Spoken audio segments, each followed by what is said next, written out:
કથા શ્રવણ કરતા કરતા અહંકાર ઓગળવા લાગે. જો આપણા હૃદયમાં ભક્તિ પ્રગટ થઈ એમ ખબર કેમ પડે કે મારી અંદર ભાવ જાગી રહ્યો છે? આ જ પ્રશ્ન એકવાર વિવેકાનંદે પરમહંસને પૂછ્યો હતો કે મારા હૃદયમાં ભક્તિનો ઉદય થયો એમ જાણું કઈ રીતે? તો કે 3 વસ્તુ ઘટે તો માનજો ભાવ વધ્યો, એક અહંકાર ઘટે તો માનજો ભક્તિ વધી રહી છે, બીજું અપેક્ષા ઘટે તો માનજો ભક્તિ વધી રહી છે, અને ત્રીજું અધિકાર વૃત્તિ ઘટે તો માનજો ભક્તિ વધી રહી છે. આ 3 વસ્તુ જીવનમાં घटवा लागे तो मानजो भक्ति वधी रही है प्रतिपल. क्योंकि भक्ति का व्याख्या ही नारद जी भक्ति सूत्र में करते हैं प्रतिक्षण वर्धमानम. जो क्षण क्षण में बढ़े वही भक्ति. આપણી તકલીફ હોય શરૂઆતમાં આપણો ગ્રાફ આમ ઊંચો હોય, કથા સાંભળીએ, સત્સંગ કરીએ, સેવા કરીએ, એવો ભાવનો મળકો આવે અને પછી ધીમે ધીમે ધીમે ગ્રાફ નીચે જવા લાગે. ક્ષણે ક્ષણે વધે એનું નામ ભક્તિ છે. 3 વસ્તુ ઘટે, અહંકાર ઘટે, ઈગો ઘટવા લાગે, અધિકાર વૃત્તિ ઘટવા લાગે અને અપેક્ષા ઘટવા લાગે. તો આ પ્રપંચની વિસ્મૃતિ અને ભગવાનમાં આસક્તિ એ નિરોધ. આ નિરોધ લીલા છે. જે ક્ષણે તમને એમ લાગે ને હવે પ્રભુ તમારા વગર નહીં ચાલે, એ જ ક્ષણે ભગવાનને પણ મનમાં એમ થાય મને પણ હવે તારા વગર નહીં ચાલે.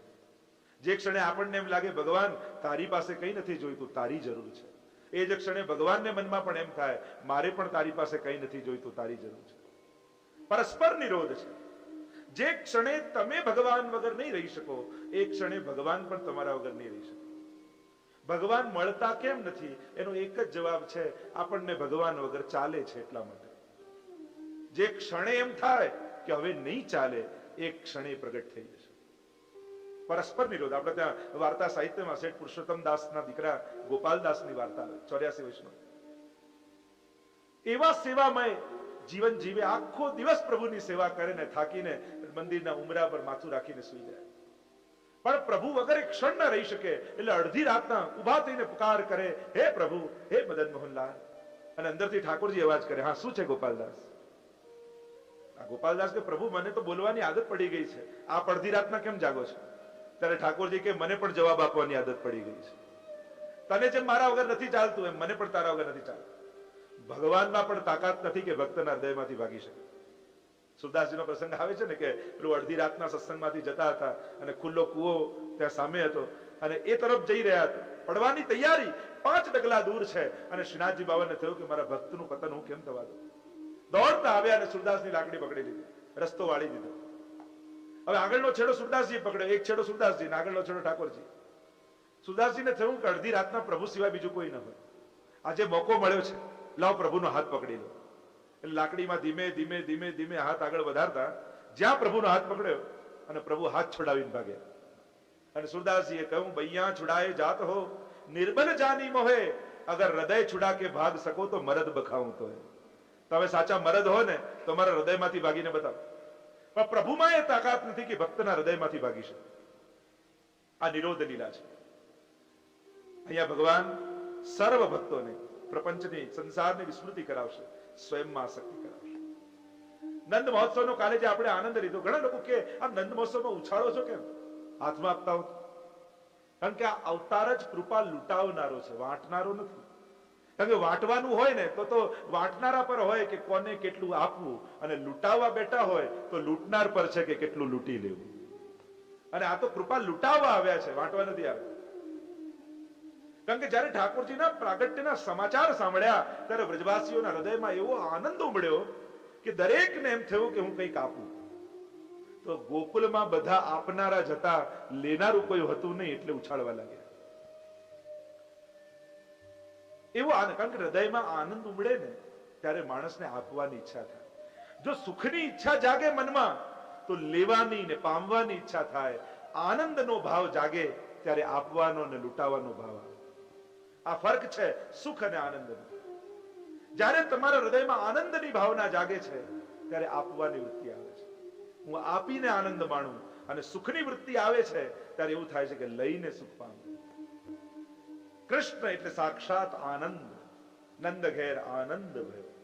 વેદમાં રહેલો એ આનંદ માત્ર કરપાદ મુખોદરાદી એ બ્રહ્મ નંદ બાબાને ત્યાં પ્રગટ થયો આનંદ રૂપે. देखिए गोकुल, गो यानी इंद्रियां, कुल यानी समूह. इंद्रियों का समूह यानी मानव देह और गोप यानी मन। जो आध्यात्मिक अर्थ करो इस बात का तो यह हुआ कि जब जब मन के भरोसे इस जीवन को छोड़ते हो तो कोई न कोई उत्पात इस जीवन में आता है। જ્યારે જ્યારે મનના ભરોસે આ દેહને મૂકશો ને, આપણે મનને બહુ માથે ચડાવી લીધું છે એમ નથી લાગતું?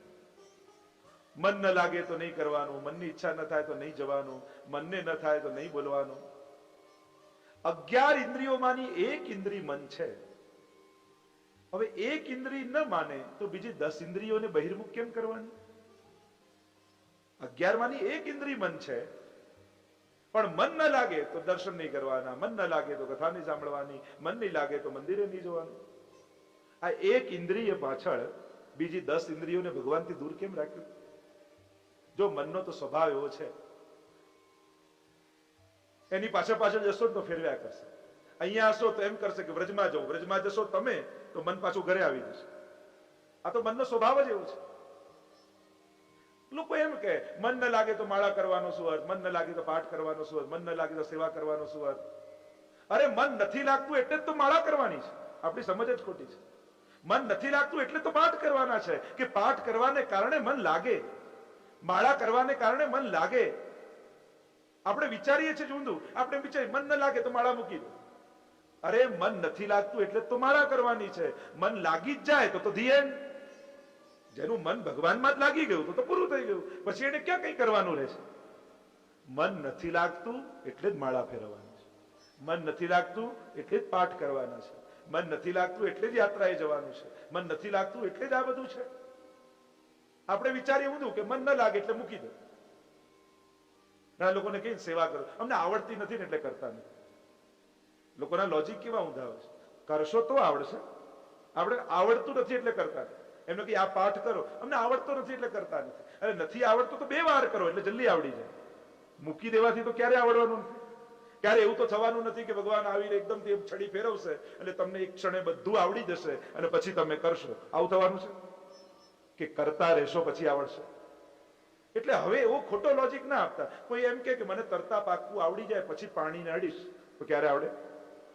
પાણીમાં ઉતરે, કોશિશ કરે ત્યારે તરતા આવડે. પણ કોઈ એમ કે ના મને તરતા પાકવું આવડી જાય પછી જ અડું પાણી, તો ક્યારે સંભવ નહીં થાય. પ્રયાસથી શીખાય છે, કોશિશ કરવાથી થાય છે. ઘણા લોકો આમ બેઠા રહે, આ મનમાં ભાવ થશે પછી કરીશ. હવે ભાવ ન થયો તો આખી જિંદગી એમને એમ જશે. કરો, કરતા કરતા પ્રભુ પ્રસન્ન થઈ એક દિવસ ભાવનું દાન કરશે તમને. ભાવ આપણા હાથમાં તો છે નહીં, પ્રયાસ આપણા હાથમાં છે, કોશિશ આપણા હાથમાં છે, રીત આપણા હાથમાં છે, પણ પ્રીતનું દાન તો ભગવાન કરે છે. અને એટલે કરો. એટલે હું તો ઘણી વાર કહું, ભગવાન સાથે લવ મેરેજ ન થાય તો એરેન્જ મેરેજ કરી લેવાના. લવ મેરેજમાં શું હોય કે પહેલા પ્રેમ થાય પછી પરણે. હવે એ પોસિબલ ન હોય તો પહેલા પરણી જાઓ. આપણે એરેન્જ મેરેજમાં શું હોય, પહેલા પરણે પછી સાથે રહે, એકબીજા માટે ઘસાય, એકબીજાના સુખ દુઃખમાં ભાગ લે અને સાથે રહેતા રહેતા એવો પ્રેમ બંધાઈ જાય જેને 7 જન્મનો હોય. તો જો ભગવાન જોડે લવ મેરેજ નથી થતા ને તો એરેન્જ મેરેજ કરી કરવા લાગો. અભાવે પણ કરો. મન ન લાગતું હોય છતાંય ભગવાન આગળ બેસો. એક દિવસ સ્વરૂપ પ્રસન્ન થઈ તમારા મનને હરી લેશે.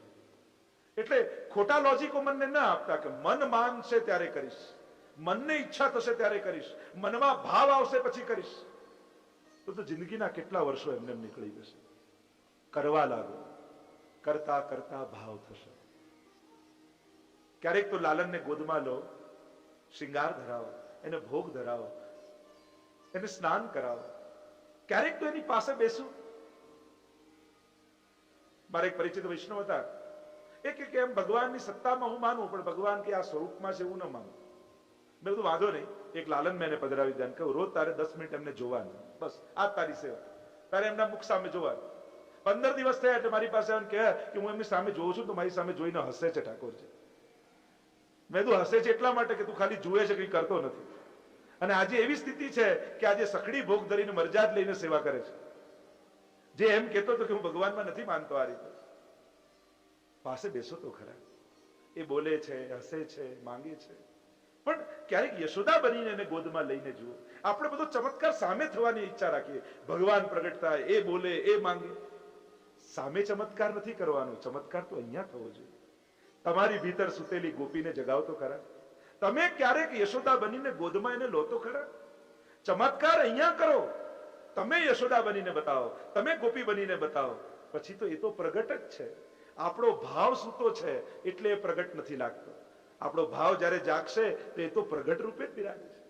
એ બોલે છે, હસે છે, માંગે છે. જેને ત્યાં સેવા બિરાજે છે એને પૂછી જુઓ કેવો આનંદ છે. પણ જ્યારે તમે એને ગોદમાં લો તો સમજાય. જેમ કોઈ બાનો પૌત્રો હોય, હજી માંડ મહિનો 2 મહિનાનો થયો ને ખોળામાં રમાડતા હોય અને પાડોશણ આવીને બેસે એટલે બા શું કે, આ એવો વાતોડિયો છે, આખો દિવસ આને બોલનારું જોઈએ, કોઈ આખો દિવસ વાતો કરવા જોઈએ. એટલે પાડોશણને થાય કે હજી મહિનાનો છે ને વાતો કરે છે, આવું કઈ પોસિબલ હોતું હશે? પણ બા બનીને ખોળામાં લો ને તો સમજાય, પાડોશણ બનીને લો તો ન સમજાય. એમ આ લાલનને યશોદા બનીને ખોળામાં લો તો સમજાશે. એ બોલે છે, હસે છે, માંગે છે, પણ પાડોશણ બનીને લો તો ન સમજાય. તમે કયા ભાવથી એને ગોદમાં લો છો? ચમત્કાર અહીંયા કરો. આપણે તો સામે જ રાહ જોતા, આ ક્યારે બોલે, ક્યારે આમ મ્યુઝિક વાગે, ધુમાડો નીકળે, લાઈટ નીકળે અને પછી એમ લાગે કે ભગવાન આયા. અરે અહીંયા ચમત્કાર કરો. તમારું હૃદય ભીંજવો અને પછી એને ખોળામાં લો. કેવો આનંદ છે એ તમને ત્યારે સમજાશે. કોશિશ તો કરી જુઓ. ઘણા લોકો તો એવા આપણને આ બધું ના ફાવે, તો ના ફાવે તો કર, તો ફાવી જશે. કરશો તો ફાવશે. પ્રયાસ કરો, કોશિશ કરો, ગોદમાં લો તો ભાવ થશે. દૂર દૂર રહેશો ને તો ક્યારે ભાવ નહીં આવે. એની સાથે રહો. તો મનના ભરોસે જીવનને છોડો નહીં. મન તો દોડાવ્યા જ કરશે, દોડાવ્યા જ કરશે, નચાવ્યા કરશે. પકડી રાખો. આ મન તો એવું છે કે ક્યારેય કોઈના હાથમાં આવ્યું નથી કે આપણા હાથમાં આવી જાય. બેસો પ્રભુ આવે. પ્રભુનું નામ મનોહર છે, એ મનને હરનારો છે. એની પાસે બેસો ને એ મનને હરી લેશે. ઘણા લોકો કહે આમ સેવામાં બેઠા હોય ત્યારે જ મન ભટકે, એવા ખોટા વિચાર આવે. એક વાત યાદ રાખો, ભગવાન આગળ બેસો ને ત્યારે ખોટા વિચાર ક્યારે આવી જ ન શકે. આવતા નથી. તમારી સમજ ખોટી છે. ખોટા વિચારો તો મનમાં હતા જ, પણ ભગવાન આગળ બેઠા ને એટલે મનમાં રહી ન શકે, એટલે તમને છોડીને જઈ રહ્યા છે. અને ગયા દૂર એટલે દેખાય. જેમ આંખનું કાજળ આંખને દેખાય નહીં, કારણ કે પાસે હોય એટલે જયારે આંગળીમાં લઈને આમ દૂર કરો તો કાજળ દેખાય. એમ મનમાં આ બધા ખોટા વિચારો હતા, પણ ભગવાન આગળ બેઠા ને એટલે મનમાં રહી ન શક્યા. તમને છોડીને દૂર ગયા એટલે તમને દેખાય. તમને એમ લાગ્યું કે આયા નથી, ગયા. એટલે હંમેશા એમ વિચારું, આ વિચારે ગયો, આ વિચારે ગયો, આ વિચારે ગયો. આમ 5 વાર કરશો તો મન ઠાકોરજીમાં લાગી જશે. એટલે એમ નહીં વિચારવાનું કે આયા, એમ વિચારવાનું કે ગયા. આ ગયો, હાસ, આ વિચાર પણ ગયો, હાસ, આ વિચાર પણ ગયો. આમ 5 વાર કરશો એટલે મન ઠાકોરજીમાં આવી જશે. દિવસમાં ક્યારે તમને એવું લાગે કે તમારું મન ભટકે છે? સેવા ભગવાન આગળ બેઠો ત્યારે તમને યાદ આવે ને, જો આ સૌથી પહેલી કૃપા ઠાકોરજીની કે પ્રભુ આગળ બેઠા તો એ સમજ આવી કે મારું મન તો ભટકી રહ્યું છે. નહીં તો 24 કલાકમાં ક્યારેય આપણને લાગતું નથી કે મન ભટકે. પ્રભુ આગળ બેઠા તો કૃપા થઈ, સમજ આવી મારું મન તો ભટકી રહ્યું છે. સેવામાં બેઠા હોય ત્યારે એમ વિચારવું કે ઠાકોરજી મને તાગી તાગીને જોઈ રહ્યા છે, મન ક્યાંય નહીં જાય. એ મને જો અહીંયા કોઈ બેઠા હોય, તમને કોઈ ધારી ધારીને જોતું હોય, ભલે બધે બીજે જોવાની કોશિશ કરો, પણ મન ત્યાં જ જાય કે આ જુએ છે. એમ સેવામાં બેઠા હોય ત્યારે ઠાકોરજી માટે એવો જ ભાવ રાખો, મને તાકી તાકીને જોઈ રહ્યા છે. તમારું મન ક્યાંય જશે જ નહીં, ફરી ફરીને એનામાં આવી જશે. તો મનના ભરોસે જયારે પણ દેહને છોડો છો ત્યારે ભટકાવે છે, કંઈક ઉત્પાત કરે છે. ગોપોના ભરોસે ગોકુલને મૂકીને ગયા, ત્યાં કંસને મળ્યા, વસુદેવજીને મળ્યા. વસુદેવજીએ નંદ બાબાને કહ્યું, મને મનમાં ભય છે, કંઈક ગોકુલમાં ઉત્પાત થશે, તમે પાછા જાઓ. અને અહીંયા કંસે મોકલેલી પૂતનાએ પ્રવેશ કર્યો છે. અને સુખદેવજી વર્ણન કરતા કહે, કંસે મોકલેલી ઘોરા બાલઘાતિની કોણ છે? પૂતના. પૂતાન નયતી પૂતના. તમારા જે સદવિચારોને લઈ જાય ને એ પૂતના છે. જો આપણે ત્યાં બે આ વ્યક્તિત્વ બહુ પ્રસિદ્ધ છે, એક ભાગવતની પૂતના અને બીજી રામાયણની મંથરા. જે તમારો સારો સંકલ્પ લઈ જાય, તમારો વિચાર ડગાવી જાય, તમારો શુભ સંકલ્પ જે ડગાવી જાય એ પૂતના છે. અને મનમાં જે ખોટો વિચાર મૂકી જાય એ મંથરા છે. કંઈક સારું નક્કી કર્યું કે હવે સેવા કરવી છે, હવે આમ કરવું છે, હવે પાઠ કરવા, એટલામાં કોઈ બેન મળે, અરે આટલી નાની ઉંમરમાં સેવા પધરાવાતી હશે, સાચવી નહીં શકે, આમ નહીં થાય, પેલું નહીં થાય, અને મનના સારા સંકલ્પને દગાવી જાય, એ પૂતના વૃત્તિ. જો આ વ્યક્તિઓના નામ નથી, આ વૃત્તિઓના નામ છે. ભક્તિ કરવા માટે કોઈને પ્રોત્સાહન આપવું, ડરાવવું નહીં. બધાને સચવાયું છે તો તમારું કેમ નહીં સચવાય? બધા આટલા લોકો કરી શકે છે તો તમે કેમ નહીં કરી શકો? ભય જશે ને તો જ આનંદ પામી શકશો. સદવિચારને જે લઈ જાય, કોઈ સંકલ્પ કર્યો હોય આમ કરીશ, શુભ સંકલ્પ કરીશ, કોઈને મદદ કરીશ, ભગવત સેવા કરીશ, ભગવત કથા કરીશ, અને ખોટા ખોટા લોજિક આપી જે તમારા મનના સંકલ્પોને ડગાવી જાય, એ પૂતના વૃત્તિ છે. કોઈના સારા સંકલ્પોને ડગાવતા નહીં, અને જે ખોટો વિચાર મનમાં મૂકી જાય, મંથરા વૃત્તિ છે. પૂતના અવિદ્યા રૂપ છે, મહાપ્રભુજી કહે છે. અને અવિદ્યા 5 પર્વ વાળી છે: દેહાધ્યાસ, પ્રાણાધ્યાસ, ઇન્દ્રિયાધ્યાસ, અંતઃકરણાધ્યાસ અને સ્વરૂપ વિસ્મૃતિ. એમ મહાપ્રભુજી સુબોધનીજીમાં સમજાવે છે. 5 અધ્યાસ જ્યાં સુધી જીવની અંદર છે ત્યાં સુધી એને રાસનો અનુભવ, ભગવત સ્વરૂપાનંદનો અનુભવ થતો નથી. અને એટલે જ સિદ્ધાંત રહસ્ય નામના ગ્રંથમાં જ્યારે ઠાકોરજીએ બ્રહ્મ સંબંધ મંત્ર મહાપ્રભુજીને આપ્યો, અને ત્યારે એ સિદ્ધાંત રહસ્ય ગ્રંથ મહાપ્રભુજીએ લખ્યો, બ્રહ્મ સંબંધ કરણાત સર્વેષામ દેહ જીવયો સર્વદોષ નિવૃત્તિ દોષા પંચવિધા સ્મૃતા. 5 પ્રકારના જીવના અને 5 પ્રકારના દેહના, આમ 10 પ્રકારના દોષો બ્રહ્મ સંબંધી નિવૃત્ત થાય છે એમ કહ્યું. તો જીવના જે 5 દોષો છે એ આ દેહાધ્યાસ, પ્રાણાધ્યાસ, ઇન્દ્રિયાધ્યાસ, અંતઃકરણાધ્યાસ અને સ્વરૂપ વિસ્મૃતિ. દેહાધ્યાસ કોને કહેવાય? દેહને જ સર્વસ્વ માનવું, દેહના સુખ માટે જ જીવવું, એ દેહાધ્યાસ. ઘણા લોકો એમ માને કે બસ આ દેહ છે ત્યાં સુધી જ છે, પછી મર્યા પછી કોણ જોવા આવ્યું છે? ચાર્વાકમત હતો ને પ્રાચીન કાળમાં, યાવત જીવમ સુખમ જીવેત ઋણમ કૃત્વા ધૃતમ પીવેત ભસ્મીભૂતસ્ય દેહસ્ય પુનરાગમન કૃતઃ. જીવો ત્યાં સુધી લહેર કરો, ઉદ્ધાર કરો, પણ ઘી પીઓ, મર્યા પછી કોણ જોવા આવ્યું છે? આ એમનું લોજિક હતું. અને આજે ઘણો મોટો વર્ગ એ રીતે જીવે છે, મર્યા પછી કોણ જોવા આવ્યું છે? જીવન પૂર્તિ નથી હોતી મુકદ્દરની સમસ્યાઓ, જીવન પૂર્તિ નથી હોતી મુકદ્દરની સમસ્યાઓ, મૃત્યુને બાદ પણ રહી ગઈ છે હસ્તરેખાઓ. જો આ તો અનંત યાત્રાઓ છે. તમે આજે એવા છો, એવા કેમ છો?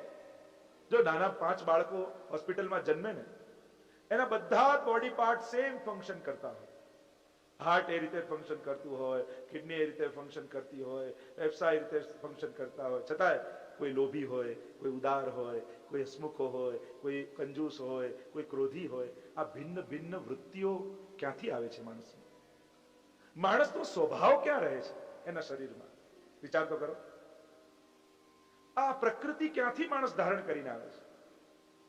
એના અનેક કર્મો લઈને આપણે ભલે એમ કહીએ કે ખાલી હાથે માણસ આવે ને ખાલી હાથે જાય, બાકી માણસ ઘણું બધું લખાયેલું લઈને આવે છે અને ઘણું બધું લખીને જાય છે. કેટલું લખીને માણસ જાય છે? કર્મો જ સાથે જાય છે. ધનાની ભૂમૌ ઉપસ્વશ્ચ ગોષ્ઠે ભાર્યા ગૃદ્વારી જનાસ્મસાને દેહ ચિતાયામ પરલોક માર્ગે કર્માનુગો ગચ્છતિ જીવ એકઃ. મેળવેલું બધું રહી જાય અને કરેલું બધું આવે. પૈસા માટે માણસ પાપ કરે, પણ ભગવાનની વ્યવસ્થા કેવી? પૈસા બધા રહી જાય, પાપ બધા ભેગા આવે. પ્રભુની વ્યવસ્થા જેવી છે. મેળવો છો એ બધું રહી જાય છે, કરો છો એ બધું આવે છે. અને કર્મના સિદ્ધાંતમાં ક્યાંય બાદ બાકી નથી. એક વસ્તુ સમજી લેજો. કોઈ એમ વિચાર કરે કે આટલા પાપ થયા, લાવ ને આટલું પુણ્ય કરી લઉં એટલે બધું બેલેન્સ થઈ જાય. કર્મના સિદ્ધાંતમાં બેલેન્સ થતું નથી. પાપ પાપની જગ્યાએ ભોગવવા પડે, પુણ્ય પુણ્યની જગ્યાએ ભોગવવા પડે. પણ તમે આમ છેદ ઉડાડવા માંગો પુણ્યથી પાપના, તો એવા છેદ કર્મના સિદ્ધાંતમાં ઉડતા નથી. અહીંયા તો બંનેને ભોગવવાનું હોય. પાપ પાપની જગ્યાએ ભોગવાય ને પુણ્ય પુણ્યની જગ્યાએ ભોગવાય. બંનેમાંથી મુક્ત થવાનો ઉપાય શું? ભગવાને કર્મના સિદ્ધાંત કહેનારા ભગવાને ગીતાજીમાં જ કહ્યું, મામ એકમ શરણમ વ્રજ, તું મને શરણાગત થા, અહમ ત્વામ સર્વ પાપેભ્યો મોક્ષયિષ્યામિ મા શુચિ. બધા જ પાપોને હું માફ કરી દઈશ. શરણાગતિ જ એકમાત્ર ઉપાય છે. અને એટલે જ આપણે ત્યાં બ્રહ્મ સંબંધ દ્વારા શરણાગતિ કરાય. એ શરણાગતિની વિધિ છે એકમાત્ર, જેમાં બોલવામાં આવે કે આજ સુધી જે કંઈ પણ મેં મારું માન્યું છે એ આત્મા સહિત પ્રભુ આપને સમર્પિત થાઉં છું, હું આપનો છું. સંકલ્પ કરે છે જીવ, અને શરણાગતિ દ્વારા જ જીવ કર્મના બંધનોમાંથી મુક્ત થઈ શકે. કારણ કે ભગવાન જે કર્મના બંધનોની વાત કરે છે એ ભગવાન પોતે ક્યારેય કોઈને કર્મના ફળ આપતા નથી. ભગવાને કોઈને કર્મના ફળ આપ્યા નથી. ક્યાંય તમે સાંભળ્યું કે ભગવાને શિશુપાલને માર્યો અને એને નરકમાં નાખ્યો? રામે રાવણને માર્યો અને રાવણને નરકમાં નાખ્યો? કૃષ્ણએ કંસને માર્યો અને કંસને નરકમાં નાખ્યો? આપણે તો એક જ વાત સાંભળીએ, રામે રાવણનો ઉદ્ધાર કર્યો. ભગવાન કર્મના ફળ આપતું નથી, એ તો સર્વમાંથી જીવને મુક્ત કરે છે. અને એટલે ભગવાન જલ્દી કોઈને સ્વર્ગ નરક આપતા નથી. પ્રભુએ કોઈને નરકમાં નાખ્યા હોય કે ભગવાને કોઈને સ્વર્ગમાં નાખ્યા હોય એવી કથા જલ્દી નહીં મળે. ભગવાન તો ઉદ્ધાર કરે છે, કર્મમાંથી જીવને છોડાવે છે. દેહાધ્યાસ, બીજું છે પ્રાણાધ્યાસ. યોગીને પ્રાણાધ્યાસ હોય, એને એમ થાય કે પ્રાણ છે એ જ બધું છે, પણ એ ભૂલી જાય કે બાળક જન્મે ત્યારે એને શ્વાસ લેતા કોણ શીખવાડે છે, કોણ ચલાવે છે. આપણે તો 10 પ્રાણાયામ કરી થાકી જઈએ, પણ જન્મ્યા ત્યારથી શ્વાસો લઈ રહ્યા છે, થાક લાગતો નથી. આ જીવી આપણે રહ્યા છે કે જીવાઈ રહ્યું છે? શ્વાસ આપણે લઈ રહ્યા છે કે લેવાઈ રહી છે? ચલાવનારા પરમાત્મા છે. ત્રીજું છે ઇન્દ્રિયાધ્યાસ, ઇન્દ્રિયોના સુખ માટે જીવવું. ચોથું અંતઃકરણાધ્યાસ, મન બુદ્ધિ ચિત્ત અને અહંકાર, આ 4 વસ્તુને અંતઃકરણ કહેવાય, એનો અધ્યાસ. અને પાંચમો છે સ્વરૂપ વિસ્મૃતિ. હું કોણ છું, ક્યાંથી આવ્યો છું અને મારે શું કરવાનું છે? આ 3ના જવાબ માણસે ગોતવાના હોય છે. હું કોણ? આપણે તો આપણો પરિચય, દુનિયાએ આપેલા નામ, આપણે મેળવેલા પદ, આપણે કેળવેલા સંબંધોથી આપણો પરિચય આપતા હોય છે. એકવાર રામકૃષ્ણ પરમહંસ પાસે ગામનો નગર શેઠ આવ્યો અને કહેવા લાગ્યો કે મેં સાંભળ્યું છે કે તમને માતાજીનો સાક્ષાત્કાર છે. એટલો બધો અહંકાર એના મનમાં એ શેઠના, ને કહ્યું કે એમ કરજો ને, કાલે એમને મારી પાસે મોકલી દેજો ને માતાજીને, મારે એમના દર્શન કરવા છે. પરમહંસને થયું કે આના મનમાં અહંકાર છે. કહ્યું કે ઠીક છે, હું મોકલી દઈશ, મને તારું એડ્રેસ આપ તો મોકલી દઉં. એણે એના ઘરનું એડ્રેસ લખી આપ્યું. પરમહંસે કહ્યું આ તો તારા ઘરનું એડ્રેસ છે, મને તારું એડ્રેસ આપ તો મોકલી દઉં. એણે ઓફિસનું એડ્રેસ લખી આપ્યું. તો આ તો તારી ઓફિસનું એડ્રેસ છે, મને તારું એડ્રેસ લખી આપતો હમણાં મોકલી દઉં. એણે એના ફેક્ટરીનું એડ્રેસ લખી આપ્યું. આ તો તારી ફેક્ટરીનું એડ્રેસ છે, મને તારું એડ્રેસ લખી આપ તો મોકલી દઉં. પેલો ચૂપ થઈ ગયો. અને ત્યારે પરમહંસે કહ્યું, પહેલા તું તારું એડ્રેસ ગોત, મળી જશે ને પછી મારે મોકલવા નહીં પડે, એ તને ત્યાં જ મળી જશે. આ સ્વરૂપ જ્ઞાન. કોણ છું હું, મારું શું કર્તવ્ય છે, આનું જયારે જ્ઞાન થાય તો આનું અજ્ઞાન એ સ્વરૂપ અજ્ઞાન કહેવાય. તો આ 5 અધ્યાસ, આ જુદા જુદા અસુરો આવશે ને, ધેનુકાસુર, કાલિયનાગ, આ બધા જુદા જુદા અધ્યાસના પ્રતીક રૂપે છે, અધ્યાસ રૂપ છે વ્રજવાસીઓના. અને ભગવાન એક એક અસુરોને મારી વ્રજવાસીઓના આ 5 અધ્યાસોને દૂર કરશે અને રાસમાં એમનો સ્વીકાર કરશે. પૂતના આવી છે, અવિદ્યારૂપ છે. જ્યાં નંદાલયમાં સુંદરીનું રૂપ લઈને આવી, સ્તન પર વિષ લગાવીને આવી, જેટલા નવજાત બાળકો હતા એમને પયપાન સ્તનપાન કરાવી, વિષપાન કરાવીને પ્રાણોનું કર્ષણ કર્યું. અને વ્રજવાસીના બાળકોને મારતી મારતી પૂતના નંદાલયમાં આવી. યશોદાજીની ગોદમાં લાલન છે. જ્યાં પૂતનાએ પ્રવેશ કર્યો, ભગવાને આંખો બંધ કરી લીધા. આચાર્ય અર્થ બતાવે, ભગવાને નેત્રો દ્રષ્ટિ કેમ આપી? જો ભગવાન જલ્દી કોઈને નજર આપતા નથી, દ્રષ્ટિ આપતા નથી, પ્રભુએ નેત્રો બંધ કરી દીધા. એક કારણે બતાવ્યું કે અવિદ્યારૂપ છે પૂતના, અને ભગવાનની દ્રષ્ટિમાં જ્ઞાન છે, અને જો જ્ઞાન અવિદ્યા ઉપર પડે તો અવિદ્યાનો ત્યાં જ નાશ થઈ જાય, તો પૂતના વધની લીલા ન થાય. બીજો એક કારણ એમ બતાવ્યું કે પ્રભુ એમ વિચાર કરે કે આ તો વિષ લગાવીને આવી, મારું કામ તો માખણ મિશ્રી ખાવાનું અને વિષપાન કરવાનું કામ તો મહાદેવજીનું છે, એટલે મહાદેવજીને યાદ કરીને કે તમે આવો ને પીઓ. એક કારણ એ બતાવ્યું કે આ તો પુષ્ટિ લીલા છે, કૃપા કરવાની લીલા છે. પયપાન કરાવવું એ ગુણ છે, વિષ લગાવવું એ દોષ છે. મારે જીવના દોષ જોવા નથી, ગુણોનું ગ્રહણ કરવું છે.